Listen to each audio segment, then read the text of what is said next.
В Казани прошли welcome-церемонии для иногородних и иностранных волонтеров. Их разместили в новых домах по соципотеке. Всего их 4 в поселке Юдино и районе Оренбургского тракта в Казани. Возле зданий провели торжественные линейки. 5000 волонтеров представляют 35 регионов России и 24 страны мира.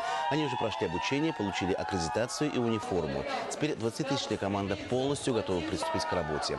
Живут иногородние иностранные добровольцы по 5-9 человек. В квартирах есть мебель, постельные принадлежности, сантехника, комната отдыха, Wi-Fi и телевизор. Рядом с зданием огромные павильоны и столовые.